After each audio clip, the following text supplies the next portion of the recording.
How do we become comfortable in our own skin? How do we feel comfortable in our own bodies? I recently made a video, which I realized wasn't very good. I never put it up, but I made a video on the subject of fashion. And the basic point that I made in that video, which is a good one, is I think the best kind of fashion, external fashion, is whatever makes us feel most comfortable in ourselves. But what I came to by thinking about that afterward was what really allows us to feel comfortable in the clothes that we wear and the way we wear our hair and the way we express our physical body to the world. The way we do this best is by becoming comfortable in our own skin. And how do we do that? On that subject of fashion, I see people often wearing very fancy, expensive clothes, fancy, expensive shoes, but they look so uncomfortable in them. I see this often, men and women. And yet what I see underneath it is they're really not comfortable in their own skin. And I've noticed this for myself. When I was younger, it was like I was always trying to put on the right clothes and have the right haircut and look the right way, X, Y, Z, and hold my face in the right way and have the right expression. And I felt so uncomfortable.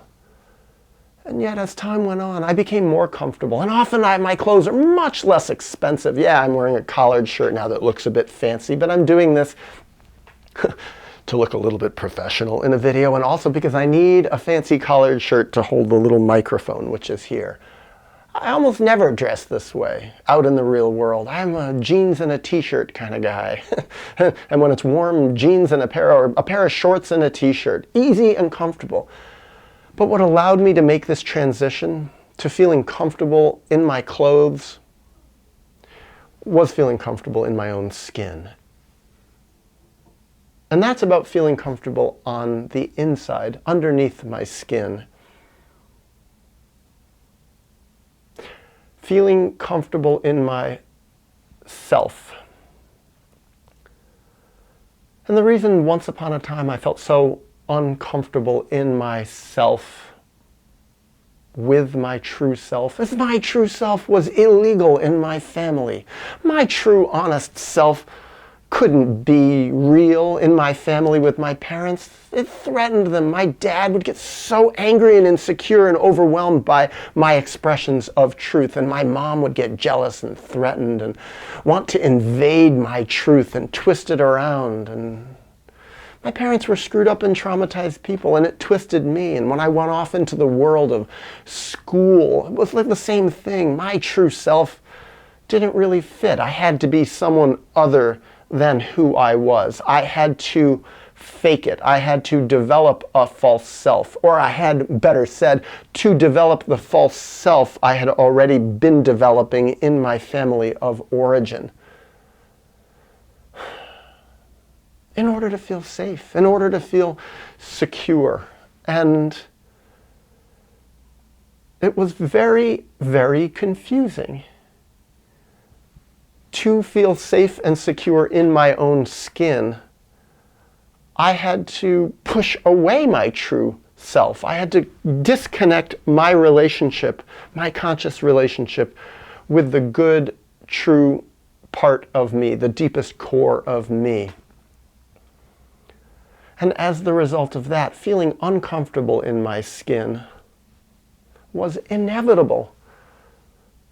And what was so confusing is so many people around me, in school, even my parents, they seemed so comfortable. And it was like, why do I feel so uncomfortable and they seem so comfortable? And what I've come to realize is a big part of it was they'd been crushed more than I was. They had less of a connection with their true self. They were more disconnected, more dissociated. And so they didn't feel uncomfortable because they didn't have a true self that was telling them something's wrong. It's a sad thing that the more traumatized people are, often, the less of a connection they have with themselves. And when people really fully disconnect from themselves, they can feel comfortable. They can even feel enlightened. They can feel like spiritual gurus.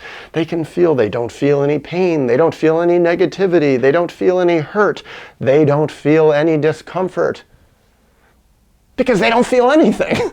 There's no connection with their truth. And somehow some part of me stayed alive and felt very uncomfortable with this fake self I was forced to be in my family and out in the world. And thank God for it. Thank God for that discomfort. Thank God for that part of me that said, you feel fake, you feel wrong, you feel like you're putting on a show. Thank God for the part of me that was like, you don't feel comfortable in these clothes you're putting on and your haircut. And no matter what clothes I switched into and what haircut I had, I always felt uncomfortable. There was always some part of me that didn't feel comfortable in my own skin. And that was healthy, because it was an invitation for me to go deeper within myself, to really connect with the gut core truth of my goodness, of the part of me that loved myself, that wasn't screwed up and confused and lost and self-hating even, destructive even. And thus began my healing process, the process of opening up that channel between my conscious mind and the truth within me, opening up my loving, nurturing, honest relationship with myself. Not only making up for what my parents didn't properly do for me, but undoing the really screwed up things they did.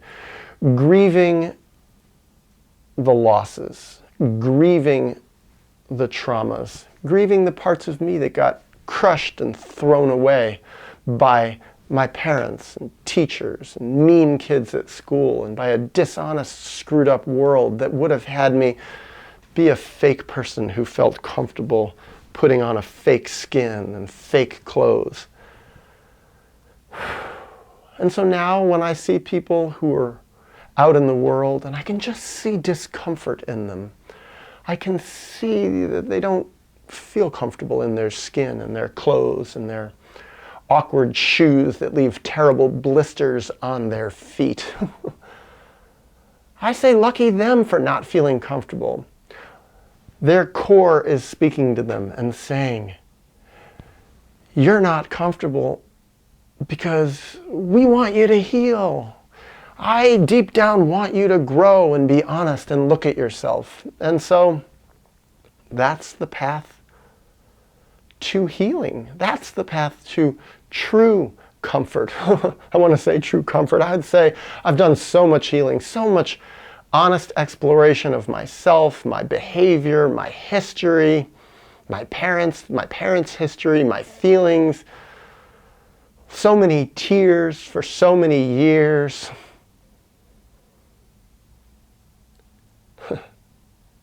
And a part of me really is much more comfortable. A part of me loves myself amazingly for it. I love my body, myself. I've worked out so many of the violations that happen to me, violations of my psyche and of my skin. And as a result of working that out, yeah, I love myself more, but I will say it's still uncomfortable because we live in a crazy and dishonest world. And I think it's, in a lot of ways, the main highway of the world's evolution is getting worse. Yes, some people are getting healthier. Some people are getting more honest and real, but the bigger picture, I don't know if it is. And there's always going to be a disconnect between healthy me, healthy us, and the crazy, sick, dishonest world. So yeah, that's what I would say. It's hard to become comfortable in our own skin. If we really get comfortable in our own skin, we're not going to fit in this world, even in our own childhood family systems, more than ever. Just like we didn't fit when we were little, we're going to fit even less now, because once you learn how to fight for yourself more and how to stick up for yourself and have boundaries, those people are going to like you even less. And yet what I find,